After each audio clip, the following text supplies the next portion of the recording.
여러분 혹시 청년들 아니면 젊은이 하면은 떠오르는 단어가 어떤 단어가 떠오르시나요?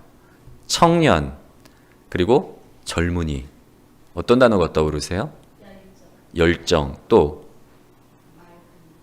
맑음, 예. 취업, 네. 그쵸, 취업. 예. 그리고 뭐, 건강, 도전, 그리고 미래, 꿈, 이런 단어들이 보통 떠올라요. 여러분, 우리 청년 때를 한번 떠올려 보세요. 그때는 참 뭐든지 다 할 수 있을 것 같았잖아요. 예. 꿈이 있었단 말이에요. 열정도 있었고. 근데 비교적 이제 최근에 젊은 세대들의 상황을 가리키는 신조어들이 좀 생겨났습니다. 여러분 혹시 화면에 있는 그 용어들을 좀 보신 적이 있나요? 탕평족, 삼포세대, 사토리세대 이런 단어들이 요즘 젊은 세대들의 상황을 나타내는 그 신조어인데 이 용어들은 동아시아 3국, 중국, 한국 그리고 일본의 젊은 세대들의 현재 상황을 설명하고 있는 용어가 바로 이 용어들이에요.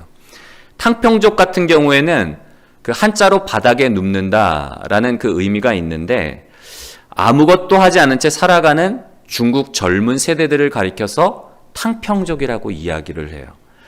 그리고 삼포 세대는 우리나라 청년들의 현 상황을 이야기를 하고 있는데요. 삼포, 세 가지를 포기했다는 거예요. 연애 포기, 결혼 포기, 출산 포기. 이게 삼포 세대고 이제 점점 이제 추가가 돼요. 5포 세대가 있습니다. 5포 세대는 아까도 어떤 분이 말씀하셨는데 청년 이야기하니까 취업 포기 그리고 내 집 마련 포기 이런 세대를 가리켜서 5포 세대 그리고 여기에 두 가지가 더 요즘에 또 추가가 된대요. 7포 세대는 뭔가 하면 건강 포기, 외모 관리 포기 이게 7포 세대 그리고 이제 9포 세대가 있어요. 인간관계를 포기하고 삶의 희망을 포기했다고 해서 9포 세대. 이게 끝이 아니에요, 여러분. 아직 밑바닥이 남았어요. 10포 세대. 이제 완전히 포기했다 해서 완포 세대라고 그러는데 삶의 소망이 없으니까 삶마저도 포기했다 해서 그런 청년 세대를 가리켜서 10포 세대, 완포 세대라고 해요. 그리고 뭐 이제 숫자를 매기는 게 무의미해서 전체를 아우러서 N포 세대라고 그렇게 이야기를 하는데 이게 우리 젊은 세대, 우리나라 젊은 세대들의 상황인 거예요. 그리고 사토리 세대는 그러면 마지막 하나 남은 나라 어디죠? 일본. 일본의 젊은 세대를 가리켜서 사토리 세대라 그러는데 사토리라는 단어의 의미가 득도래요. 도를 통달한. 여러분 득도한 사람들은 뭐죠? 초연하잖아요. 마치 일본의 젊은 세대들이 득도한 사람들처럼 아무런 의욕이 없는 거예요. 꿈도 없고 돈에 대한 욕심도 없고 뭐 성공에 대한 욕심도 없이 그냥 그렇게 살아가는 젊은 세대들을 가리켜서 일본의 청장년층들이 젊은 세대를 바라볼 때 야 너네는 득도했냐? 왜 이렇게 꿈도 없어? 희망도 없어? 청년들이 바라볼 때 젊은 세대들이 너무 무기력하니까 붙인 이름이 사토리 세대래요. 여러분 중국이나 한국이나 일본의 젊은 세대들의 지금 현 상황이 어때요? 꿈이 없는 거예요. 소망이 없는 거예요.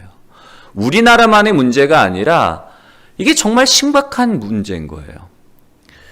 여러분 각 나라별로 용어는 다르지만 젊은이들이 삶의 의욕과 그리고 도전 정신을 잃어버리고 소망 없이 살아가는 그 상황은 동일한데 그렇다면 그 원인이 뭘까요? 무엇 때문에 우리 젊은 세대들이 이렇게 꿈을 포기하고 희망을 포기하고 자포자기의 인생을 살아가는 걸까? 우리 초등학교 때 운동회 하잖아요. 운동회의 그 백미는 뭐죠? 이어달리기. 계주란 말이에요. 그러면 이제 계주 경기가 거의 끝나갈 때쯤 막판 주자가 남아요. 그러면 만약에 이제 양 팀이 정말 박빙이에요. 내 앞에 주자가 상대팀 주자가 내 앞에 막 코앞에 달려가고 있어요. 여러분 그러면 어떻게 할까요? 쫓아가기 위해서 젖먹던 힘까지 딱 해서 어떻게든지 역전을 시켜야 되니까 코앞에 있으니까 조금만 하면 내가 따라잡을 수 있을 것 같으니까 젖먹던 힘까지 다 해서 쫓아가겠죠.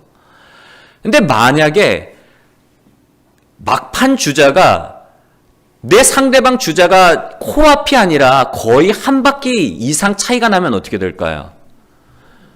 젖 먹던 힘까지 다 짜내시겠어요? 이미 끝난 경기. 뭐하러 힘들게가 하고 그냥 슬렁슬렁 갈 거란 말이에요. 여러분, 젊은 세대들이 오늘날 꿈을 포기하고 삶을 포기한 이유는 뭔가 하면 아무리 수고하고 노력해도 이 부를 따라잡을 수 없기 때문에, 이미 그 부의 격차가 벌어졌기 때문에 내가 아무리 수고하고 노력을 해도 땀을 흘려도 쫓아갈 수가 없다는 그 박탈감에, 상대적인 그 박탈감으로 인해서 포기를 해버리는 거예요. 내가 수고하고 애써도 내가 행복에 이를 수가 없는데, 내가 원하는 부의 어떤 경지에 이를 수 없는데 내가 뭐하러 그렇게 수고해? 뭐하러 애쓸 필요가 있어? 그냥 이번 생은 내가 포기하고 다음 생을 기다릴래. 그런 자포자기의 마음으로 살아가는 거예요. 여러분, 우리나라 헌법 10조를 보면 이렇게 기록되어 있습니다. 행복 추구권에 대해서 명시를 하고 있는데, 우리 한번 같이 읽어볼까요? 시작. 모든 국민은 인간으로서의 존엄과 가치를 가지며 행복을 추구할 권리를 가진다. 헌법 11조를 보면, 우리나라 헌법 11조를 보면 모든 국민은 인간으로서의 존엄과 가치를 가지며 행복을 추구할 권리를 가진대요. 누구나 행복을 꿈꾸며 누구나 행복을 추구할 권리가 모든 국민에게 있다는 거예요. 여러분, 행복이라는 것이 각자의 생활 조건이나 그리고 가치관에 따라서 다르게 이해될 수가 있어요. 어떤 사람에게는 행복이 물질이 많은 것이 행복이 될 수가 있고, 어떤 사람에게는 행복이 명성을 얻는 것이 될 수도 있고, 각자 어떤 주관에 따라서 다를 수 있지만, 그러나 기본적으로 최소한 인간적인 고통이 없는 상태나 만족을 느낄 수 있는 상태를 우리가 이제 행복이라고 이야기를 해요. 그리고 이 행복 추구권은 우리나라에만 헌법으로 명시되어 있는 것이 아니라 민주주의의 핵심인 개인주의와 그리고 자유주의를 그 사상적인 기반으로 하고 있는 그런 자유민주주의 국가들, 특별히 이제 개인주의와 그리고 그 자유주의를 사상적인 어떤 배경으로 들고 있는 나라들에서는 다 이 행복 추구권에 대해서 명시가 되어 있는 거예요. 이 이야기는 뭘까요, 여러분? 우리나라뿐만 아니라 모든 사람들, 전 세계의 거의 모든 사람들이 뭘 추구하기를 원해요? 행복을 추구하기를 원한다는 거예요. 여러분, 이 행복을 추구한다는 것이 오늘날 우리만 추구하는 것이 아니라 옛날 사람들도 마찬가지예요. 옛날 그 서경, 특별히 이제 홍범편에 보면은 인생의 바람직한 조건으로 5가지를 제시를 하고 있는데요. 적어도 우리가 인간적으로 이 5가지가 있으면 이상적인 삶이다라고 그렇게 서경에 기록되어 있어요. 한번 읽어볼까요? 빨간 글씨.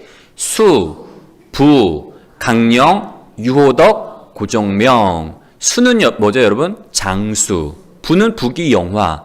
강령은 평안함. 유호덕은 뭔가 하면 덕을 좋아한다. 사람들에게 덕을 끼치고 사람들에게 선한 영향력을 미치는 것. 고종명은 뭔가 하면 마지막 임종을 내가 걱정 없이 근심 없이 평안하게 마무리하는 것. 이걸 가장 이상적인 어떤 인간의 조건, 행복의 조건으로 꼽았단 말이에요. 한국에서는 옛날.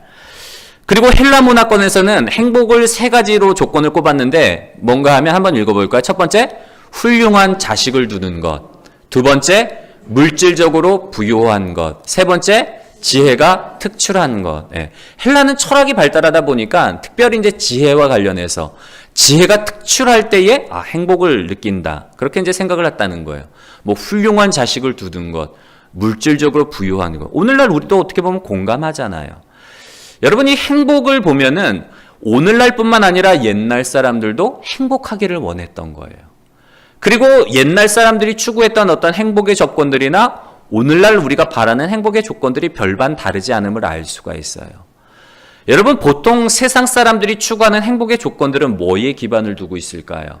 물질의 기반을 두고 있는 거예요. 우리의 육체와 관련된 물질의 기반을 두고 있는데, 근데 문제는 뭔가 하면 행복의 기준을 이처럼 물질이나 소유에 두게 된다면 어떤 현상이 생기게 되는가 하면 아무리 노력해도 그 기준에 이르지 못하게 될 것 같으면 어떻게 된다고요? 사람들이 포기하는 거예요. 자포자기하는 거예요. 나는 불행한 인생이야. 나는 아무리 노력해도 행복에 이를 수가 없어. 그러면서 삶에 대해서 희망이 없고 소망이 없고 자포자기하는 인생이 되는 거예요. 언제요? 우리가 행복의 기준을 물질이나 소유에 둘 때에. 여러분, 오늘 예수님께서 뭐라고 말씀하시죠? 심령이 어떤 사람들이 복이 있다고요? 가난한 사람이 복이 있다는 거예요. 왜냐하면 천국이 그들의 것이며. 여러분, 예수님의 이 말씀이 참 놀라운 말씀이에요. 특별히 세 가지 측면에서 우리가 이제 예수님의 이 말씀이 어떤 의미가 있나를 살펴보려고 하는데요. 여러분, 예수님의 이 말씀, 심령이 가난한 자가 복이 있나니 천국이 저희 것이며, 이 말씀에는 어떤 의미가 있는가 하면 첫 번째로 한번 읽어볼까요? 시작. 세상의 가치를 뒤집어 엎는 선포이다. 예. 심령이 가난한 자는 복이 있나니 천국이 저희 것이며. 여러분, 예수님의 이 말씀은 세상의 상식과 세상의 가치를 뒤집어 엎는 놀라운 선포예요. 여러분, 오늘날도 마찬가지지만 옛날에도 예수님 당시에도 가난한 사람들의 삶은 결코 녹록하지 않았어요. 사는 게 굉장히 힘들었단 말이에요. 경제적으로 어려움에 있는 사람들은 상대적으로 다른 사람들로부터 멸시와 천대를 받을 수밖에 없었어요. 제가 이제 대형교회에서 이제 부목으로 사역을 하다가 이제 나와서 한 1년 정도를 사역지를 찾다가 찾지를 못했어요. 그러다 보니까 이제 어떻게 해요? 먹고 살아야 되잖아요. 누가 제 생활비를 그냥 대주지 않기 때문에, 딸린 처자식들이 있기 때문에 어쩔 수 없이 생계를 위해서 이제 일을 했는데, 그때 한 일이 바로 이제 그 쿠팡에서 배송기사로 일을 했어요. 근데 일을 하다 보면 간혹 이제 집 앞에 수고하신다고 드링크제, 뭐 바카스나 비타 500이나 그 다음에 이제 간식거리들을 놓아두시고, 수고하십니다. 우리 그러니까 물건 택배 배송해 주셔서 감사합니다. 이거 하나씩 드세요라고 내놓는 고마운 분들도 있는 반면에, 또 어떤 분들이 있는가 하면 굉장히 무시하는 분들이 있어요. 배송기사, 이게 뭐 물건 나르는 사람이라고 되게 막 무시하는 분들이 있어요. 간혹. 그러면 여러분 얼마나 가슴이 아픈지 몰라요. 정말 남몰래 몇 번을 울었는지 몰라요. 너무 서럽더라고요. 야, 내가 진짜 그렇다고 제가 이거 뭐 배송하시는 분들이 하찮은 일을 한다고 말씀을 드리는 게 아니에요. 근데 막상 제가 그런 일들을 하다 보니까 아직 우리 사회에 이런 편견을 갖고 있는 분들이 있구나. 어떤 직업의 귀천을 갖고 생계를 위해서 나는 어쩔 수 없이 이 일을 해야만 되는데 이런 것들에 대해서 굉장히 무시하는 분들이 있구나. 마음이 너무 아프더라고요. 제가 막 눈물 흘린 적이 몇 번 있는데, 여러분, 오늘날에도 그렇지만 옛날에는 더 했단 말이에요. 가난한 사람들, 질병 있는 사람들, 장애가 있는 사람들은 종교적으로 저주받은 인생이라고 여겼어요. 왜냐하면 부를 축복의 상징으로 생각을 했기 때문에 부나 장수나 자녀들이 잘 되는 것, 특별히 지혜가 있는 것, 당시에도 이런 사람들은 저 사람들은 신의 어떤 가호를 받은 사람이야. 저들은 신의 축복을 받은 사람이야. 그렇게 여겨졌기 때문에 가난한 사람들은 저주받은 인생, 사람들의 멸시와 조롱을 받고 무시를 당하고, 그것뿐만 아니라 종교적으로도 가난하기 때문에 종교적인 의무를 다할 수 없단 말이에요. 그러다 보니까 스스로 생각할 때도 나는 하나님으로부터 외면받은, 하나님으로부터 거리가 먼, 천국과는 거리가 먼, 천국에 내가 들어갈 수 있을지 보장할 수 없는 그런 인생으로 스스로를 여기며 살아갔단 말이에요. 가난한 사람들이. 경제적으로 가난하고 영적으로 가난한 거예요. 아무런 소망이 없는 거죠. 희망이 없는 거죠. 미래에 대한 소망, 천국에 대한 소망이 없는 거예요. 그런 그들에게 예수님이 뭐라고 말씀하시는가 하면, 심령이 가난한 자가 뭐 하다고요? 복이 있다는 거예요. 저주받은 인생이 아니라 너희가 복받은 존재야. 너희가 복된 존재야. 왜냐하면 천국이 너희 것이야. 천국은 너희에게 주어진 것이야. 여러분, 이 사람들에게 있어서 이 예수님의 말씀이 얼마나 놀라운 복음이겠어요.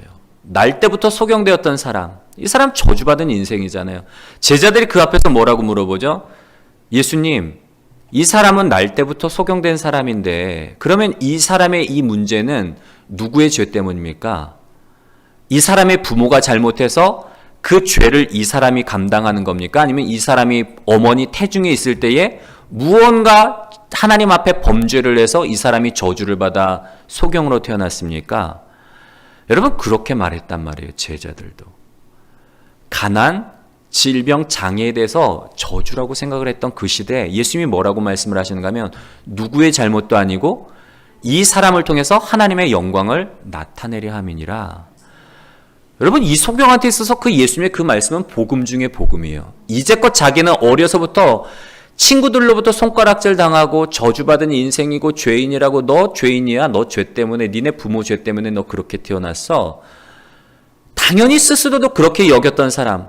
나는 죄인이기 때문에 하나님의 나라를 꿈꿀 수도 없고 하나님에게 따뜻한 어떤 호의나 사랑을 받을 자격이 없다고 그렇게 생각한 사람에게 예수님이 뭐라고 말씀하시는가 하면 이 사람이 누구의 잘못도 아니라 이 사람을 통해서 하나님의 영광을 나타내려 하심이라. 여러분 한 번도 꿈꾸지 못했던 거예요. 진짜 완전히 우리가 흔히 말하는 코페르니쿠스적인 발상의 전환이 일어나는 거죠. 나는 저주받은 인생이라고 생각을 했는데 그게 아니라는 거예요. 하나님이 나를 통해서 하나님의 영광을 나타내고 내가 하나님의 자녀일 뿐만 아니라 하나님의 사랑을 받고 하나님의 나라를 유업으로 물려받는다는 거. 당시에 이 사람들에게 있어서 이게 얼마나 놀라운 복음이에요.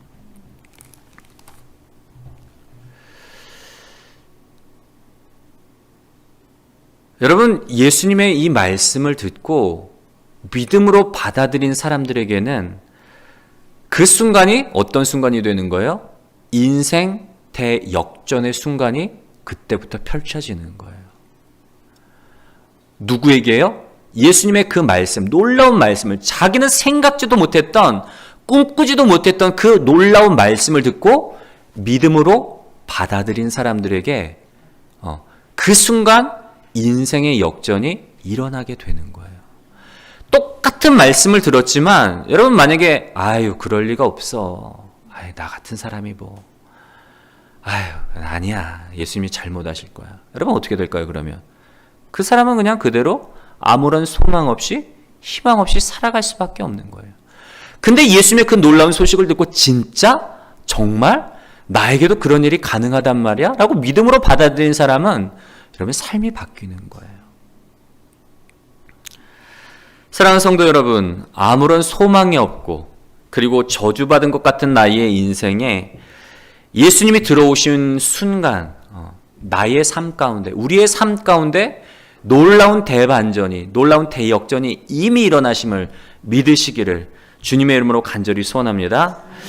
이제는 여러분 우리가 소망 없는 인생이 아니라 하나님이 우리를 통해서 이루실 일들을 좀 꿈꾸며 기대하시며 살았으면 좋겠어요. 예전에 제가 이제 한미준이라는 세미나를 신학생 때 참석했던 적이 있습니다. 한국 미래를 준비하는 신학생 세미나라에서 이제 한미준인데 그때 이제 강사 목사님 중에 한 분이 그런 질문을 딱 하시더라고요. 강단에 먼저 올라와서 강의를 하시기 전에 우리한테 질문을 하시는 거예요. 뭐라고 질문을 하시는가 하면 여러분 행복하세요? 질문을 하시더라고요. 여러분 제가 질문을 할게요. 여러분 행복하세요? 네. 아 진짜로 행복하세요? 아 진짜 행복하세요? 네. 아 진짜로? 네. 아, 3번 물었는데 대답하시니까 진짜 맞나 보다. 강사분이 딱 여러분 행복하세요? 딱 질문을 던지는데 저는 진짜 망치로 한 대 맞은 것 같았어요. 이제껏 내가 살아오면서 한 번도 행복했다고 생각한 적이 없는 거예요. 아니 그냥 열심히 살지. 그냥 사는 게 사는 거지. 그냥 주어진 환경에 내가 최선을 다해서 열심히 달렸지만 한 번도 내가 스스로를 생각할 때 내가 정말 행복한가 생각해 봤던 적이 없는 거예요. 행복하냐고 질문을 던지는데 저한테는 정말 큰 충격이었어요. 망치로 얻어맞은 것처럼. 여러분 아까도 말씀을 드렸지만 우리 모두가 다 행복하기를 꿈꾼단 말이에요. 그런데 사실 행복하기를 꿈꾸지만 우리가 세상적인 기준으로 봤을 때는 거기 기준에 미치지 못한다고 생각을 하기 때문에 내가 행복을 못 느낄 수 있어요. 이제 삶의 만족도를 평가할 때 설문조사를 보니까 보통 이제 중산층을 정의할 때 평균 소득을 기준으로 해서 중산층을 정의를 해요. 우리나라의 한 60% 정도가 사실은 중산층이에요. 중상위 소득으로 보면. 사실 소득으로 따진다면 60%가 중산층으로서 당연히 뭐 나름대로 어떤 안정된 삶을, 행복한 삶을 살아간다고 생각을 할지 모르지만, 근데 설문조사 결과 중산층에 해당하는 대다수의 사람들이 자기는 중산층이 아니라 사회계층으로 봤을 때 하층에 속한다고 생각을 하는 거예요. 그러다 보니까 삶이 만족하지 못한 거예요. 소득으로 봤을 땐 중산층인데 스스로를 하층에 속했다고 생각을 하고 늘 만족하지 못한 거예요. 여러분, 아까도 말씀을 드렸지만 우리가 행복의 기준을 물질이나 소유에 둔다면 결코 행복할 수가 없어요. 그 기준에 미치지 못하면 포기할 수밖에 없고 소망이 없지만, 그러나 오늘 예수님이 뭐라고 말씀하세요? 심령이 가난한 자가 복이 있나니. 세상적인 기준으로 봤을 때는 우리가 만족하지 못하지만 우리가 복된 존재라는 거예요. 왜냐하면 하나님이 누구에게 천국을 주셨기 때문에, 나에게, 우리에게 천국을 주셨기 때문에. 여러분, 우리가 예수님 안에서 여러분 행복을 꿈꾸며 살아가시는 복된 저와 여러분들이 되시기를 주님의 이름으로 간절히 소원합니다. 두 번째로, 우리가 예수님의 이 말씀엔 어떤 의미가 있는가 하면 한번 읽어볼까요? 시작. 새로운 삶으로의 초대. 예수님의 이 말씀은 당시의 생각, 당시의 가치관을 완전히 뒤집어 엎는 말씀일 뿐만 아니라 저주받은 인생, 소망이 없는 인생이라고 생각했던 사람들에게 완전히 생각을 바꿔버리세요. 너 소망 없는 인생 아니야. 너 저주받은 인생 아니야. 너 축복받은 인생이야. 하나님의 자녀야. 하나님의 나라가 너를 위해 예비되었어. 생각을 뒤집어 엎는 말씀일 뿐만 아니라 새로운 삶으로의 초대라는 거예요. 여러분, 아브라함에게, 하나님이 갈대아 우르에서 살고 있는 아브라함에게 나타나서 하나님이 말씀하시죠. 너는 본토 친척 아비 집을 떠나 내가 내게 지시할 땅으로 가라. 그것만 말씀하신 게 아니라 하나님이 놀라운 비전을 보여주세요. 창세기 12장 1절부터 3절의 말씀을 한번 볼까요? 우리 함께 같이 읽겠습니다. 시작.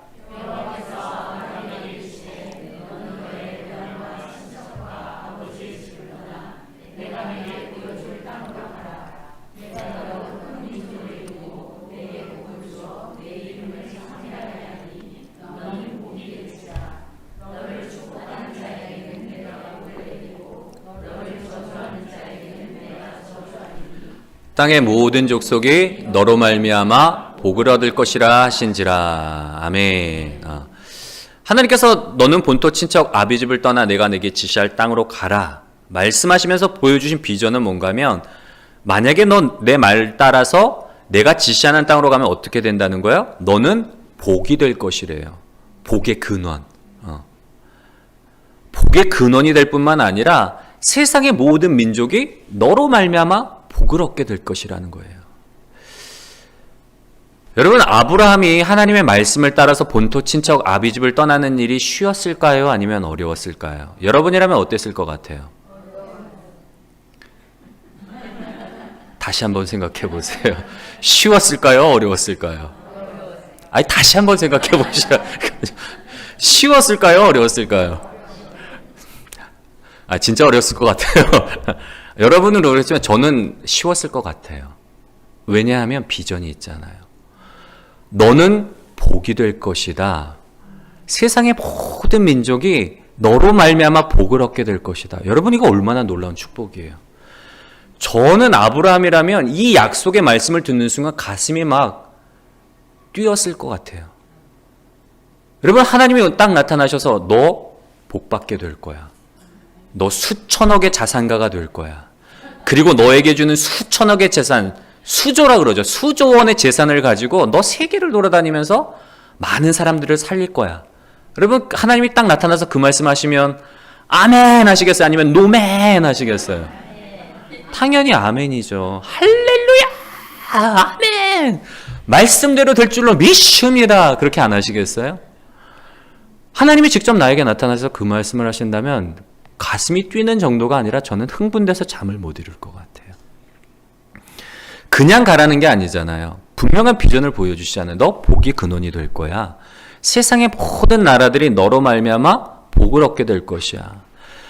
여러분, 이 놀라운 비전은 충분히 아브라함이 본토 친척 아비집이라는 안정된 기반과 물질과 모든 것을 버려두고 신앙의 모험을 떠날 만해요. 그렇게 하신다는데 하나님이 그렇게 만들어 주신다는데 모험 걸만 하잖아요. 어차피 여기서 살아봐야 뭐 안정된 삶으로 살아가는 것보다 이제는 신앙의 여정을, 신앙의 모험을 한번 떠나보자. 저는 이 약속의 말씀을 듣는 순간 가슴이 설레고 미련 없이 떠났을 것 같아요. 새로운 삶으로. 여러분, 오늘 예수님께서 우리에게 주신 이 말씀, 심령이 가난한 자는 복이 있나니 천국이 너희의 것이며, 이 말씀은 동일한 말씀이에요. 이전까지 우리가 아무런 소망 없이 아무런 희망 없이 살았던 우리에게 주시는 새로운 소망의 말씀이란 말이에요. 새로운 삶으로의 초대예요. 여러분, 우리가 마태복음 5장부터 7장을 가리켜서 산상수훈이라고 그래요. 예수님께서 산에서 제자들에게 하신 말씀, 하나님의 백성으로서 너희가 어떤 삶을 살아가야 될지에 대해서 가르치신 말씀이 산상수훈인데, 그 산상수훈의 처음에 있는 말씀이 우리가 흔히 말하는 팔복의 말씀이에요. 심령이 가난한 자가 복이 있나니, 애통하는 자가 복이 있나니, 의에 줄이고 목마른 자가 복이 있나니, 팔복의 말씀이란 말이에요. 산상수훈의 말씀은 제자로서 어떤 삶을 살아가야 될지에서 가르친 말씀이 산상수훈이라면, 그 초반에 가장 처음에 있는 이 팔복의 말씀은 뭔가 하면 제자가 되기 위한 조건의 말씀이 아니라 예수님 안에서 예수님을 따르는 사람들이 누리게 될 복에 대한 말씀이 바로 이 팔복의 말씀이에요. 예수님 안에 있으면 너희가 이런 복을 받게 될 거야. 예수님 안에 있으면 너희가 이런 복을 누리며 살아가게 될 것이야. 그 말씀이 바로 이 팔복의 말씀인 거예요. 여러분, 예수님 안에 있을 때에 우리에게 주시는 축복의 말씀, 새로운 삶으로 이제 너희가 세상 가운데 너희 능력, 너희 힘을 의지하지 말고 예수님 안에서 살아가라는 거예요. 아브라함에게 너는 복의 근원이 될 것이고 세상의 모든 민족이 너로 말미암아 복을 받게 될 것이다. 이 약속을 주신 것처럼 오늘 예수님이 우리에게 말씀하시는 거예요. 너 소망 없는 존재가 아니라, 너 무능력한 존재가 아니라 어떤 존재라고요? 복된 존재라는 거예요. 복된 존재. 너를 통해서 내가 네 가정을 변화시킬 거고, 너를 통해서 세상을 축복할 거야. 여러분, 이 놀라운 약속의 말씀은 우리에게 주신 새로운 삶의 초대라는 거, 여러분 기억하셨으면 좋겠고요. 이 약속의 말씀을 듣고 우리가 가슴이 좀 설레었으면 좋겠어요. 가슴이 뛰었으면 좋겠어요. 청년과 같이. 아까 뭐라고 말씀을 드렸죠? 믿음으로 받아들일 때에, 믿음으로 받아들일 때에 그 말씀이 내 삶을 변화시키는 능력이 말씀이 된다는 거예요. 내 나이가 몇인데 내가 뭘 가지고 있다고 해서 이제 더 이상 아무런 소망이 없다고 그렇게 여러분 스스로를 제한하지 마시고, 하나님은 생물학적으로 죽었던 것 같은 아브라함에게도 언약의 자손을 주시잖아요. 여러분, 하나님 하실 수 있단 말이에요. 그 약속의 말씀을 믿고 우리가 새로운 꿈을 꾸고 행복한 꿈을 꾸고 하나님이 나를 통해서 이루실 일을 기대하며 살아가시는 복된 저와 여러분들이 되시기를 주님의 이름으로 간절히 소원합니다. 마지막 세 번째로 이 말씀은 어떤 의미가 있는가 하면 우리 한번 읽어볼까요? 시작. 우리를 향한 하나님의 사랑 고백이다. 심령이 가난한 자가 복이 있나니 천국이 저희 것이며, 이 말씀은 하나님이 우리를 향한 당신의 사랑의 고백이에요. 여러분, 스바냐 3장 17절의 말씀에 보면 이렇게 기록되어 있는데 한번 읽어볼까요? 시작. 너희 하나님 여호와가 너희 가운데 계시니 그는 구원을 베푸실 전능자이시라. 그가 너로 말미암아 기쁨을 이기지 못하시며 너를 잠잠히 사랑하시며 너로 말미암아 즐거이 부르며 기뻐하시리라 하리라. 아멘. 우리가 잘 아는 말씀이잖아요. 너희 하나님 여호와가 너희 가운데 계시니 그분은 구원을 베푸실 전능자시라. 그가 너로 말미암아, 우리 나로 말미암아 한번 고백할까요? 그가 나로 말미암아 기쁨을 이기지 못하시며 나를 잠잠히 사랑하시며 나로 말미암아 즐거이 부르며 기뻐하시리라. 아멘. 여러분, 어쩌면 우리는 세상 가운데서 볼품없는 존재일 수도 있어요. 아무것도 없고 내세울 것도 없고 재산도 없고 성공한 자녀들도 없고 건강도 없고 내가 원하고 바랬던 모든 것들이 없다고 그렇게 생각할 수도 있어요.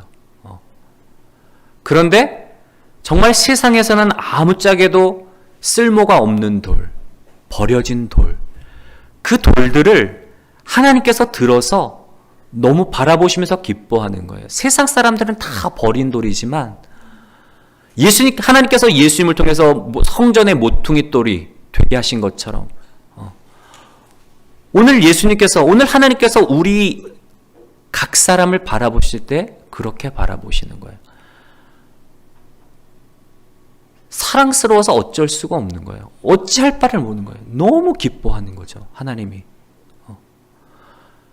온 우주보다 더 소중하게 생각하고 더 귀하게 여기시는 거예요. 바라보시면서 그냥 이 말씀을 보세요. 하나님의 마음이 얼마나 기뻐하시면 내가 너를 잠잠히 사랑하며 너로 인하여 기뻐하리라. 너무 기뻐서 그냥 막 노래를 흥얼거리시는 거예요. 세상에선 버린 돌과 같은 나를 그 손에 올려놓으시고, 야, 너 어쩌면 이렇게 사랑스럽니? 너 어쩌면 이렇게 예쁘니? 너 내 형상을 닮아서 너 진짜 내 자녀라서 내가 너를 볼 때마다 내가 너무 기쁘다.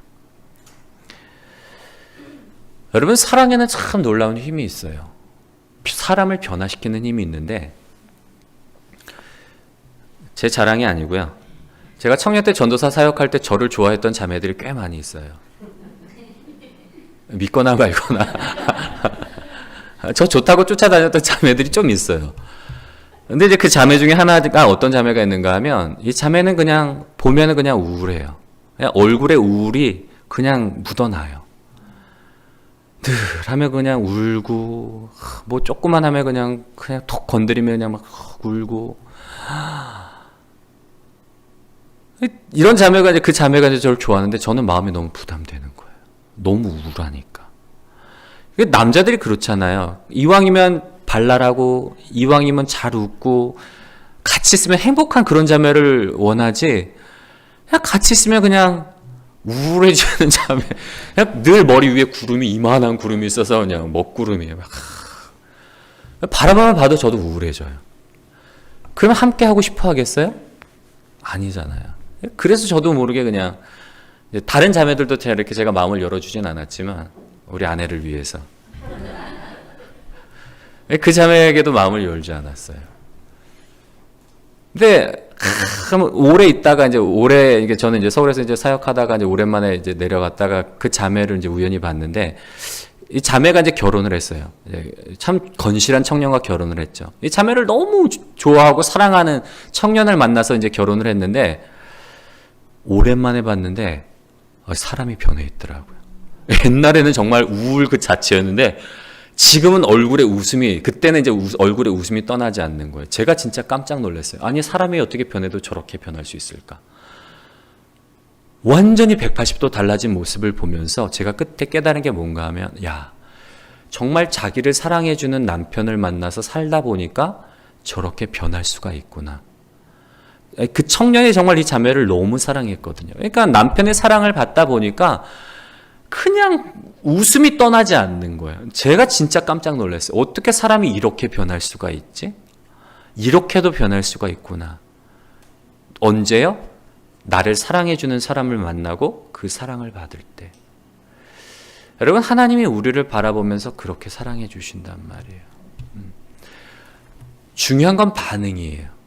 내가 그 사랑을 받아들일 때에, 그 사랑에 가슴 설레고, 하나님 내가 뭐라고, 나 가진 것도 없고 건강도 없고 난 재산도 없고 배움의 끈도 짧은데 내가 뭐라고 나를 이렇게 사랑하시고 나를 이렇게 복된 존재로 부르셨어요. 하나님 나를 복된 존재로 부르시고 나를 통해서 놀라운 일을 이루신다고 하니 그냥 나는 너무 감사합니다. 저는 주의 계집종이오니 주의 뜻대로 되기를 원합니다. 예수님 어머니 마리아가 그렇게 고백하잖아요. 처녀로서 잉태했다는 건 사람들에게 돌 맞아 죽을 일이에요, 여러분. 간음했기 때문에. 물론 마리아는 간음한 게 아니라 성령으로 잉태되었지만 사람들은 그렇게 보지 않잖아요. 처녀가 잉태하면 이거는 간음한 거잖아요. 정혼한 남자가 있는데 결혼식을 올리기 전에도 임신해서 돌 맞아 죽을 일이에요. 그런 상황임에도 마리아가 여종은 주의 계집종이니 주의 뜻대로 되기를 원하나이다. 기꺼이 자기를 드렸단 말이에요. 여러분, 그게 믿음의 힘이에요. 저는 우리가 하나님의 그 사랑, 죽으라고 그러는 게 아니잖아요. 복된 존재로 부르셨단 말이에요. 너 복된 존재야. 너 소망 없는 존재가 아니라 너 진짜 복된 존재야. 너를 통해서 놀라운 일을 이룰 거야. 여러분, 그 사실을 우리가 믿음으로 받아들일 때 주 뜻대로 되기를 원합니다. 어떻게 나를 통해서 이루어 가실까 기대할 때에 우리의 삶에 놀라운 역사가 일어난다는 거예요. 여러분, 꿈꾸셨으면 좋겠습니다. 하나님은 어떤 하나님이라고요? 우리로 하여금 다시 꿈꾸게 하시는 하나님이에요. 여러분, 꿈꾸는 건 청년 세대의 전유물이 아니에요. 그리스도 예수 안에 있는 우리 모두에게 주어진 놀라운 축복이에요. 여러분, 하나님이 아브라함을 통해서 큰 일을 이루신 이유, 마리아를 통해서 구원의 역사를 이루신 이유는 간단해요. 하나님이 말씀하실 때에 그들이 가슴 설레하며 꿈꾸며 그 말씀을 따라갔기 때문에. 하나님이 누구를 통해 일하시는가 하면 하나님의 약속의 말씀을 듣고 그 말씀을 따라가는 사람, 꿈꾸며 그 약속의 말씀을 기대하며 살아가는 사람들을 통해서 하나님은 놀라운 일을 이루어 가세요. 예수님께서 고향에서 말씀을 전하실 때 고향에서는 많은 기적을 행할 수 없었던 이유가 뭔가 하면 저들의 믿지 아니하는 연고로. 예수 우리가 어릴 때부터 봐왔는데 뭘 할 수 있겠어. 나는 안 돼. 다른 사람은 다 될 몰라도 나는 예외야. 여러분, 그러면 역사 안 일어나요. 아브라함이 하나님의 그 약속, 너는 복의 근원이 될 거고 세상의 모든 민족이 너로 말미암아 복을 받게 될 거예요. 여러분, 그 약속의 말씀을 받을 때 아멘, 나를 통해 이루실 줄 믿습니다. 내가 그 약속의 말씀을 따라 내가 믿음의 여정을, 믿음의 모험을 떠납니다. 여러분, 우리 늦지 않았습니다. 아직 하나님 앞에서 우리 다 청춘이세요. 하나님 앞에 서는 그날까지 우리 주님 바라보며 믿음의 여정, 나를 복의 근원으로 삼아주신 하나님 감사합니다. 세상이 열방이 나로 말미암아 복받게 하여 주시옵소서. 내 가정이, 내 주변이 나로 말미암아 복받게 하여 주시옵소서. 그 약속의 말씀이 나를 통해 이루어지게 하여 주시니 감사합니다. 주님, 꿈꾸게 하여 주시옵소서. 기대하게 하여 주시옵소서. 우리 그런 말씀을 기억하며 우리 주여 한번 동성으로 외치시네 기도합니다.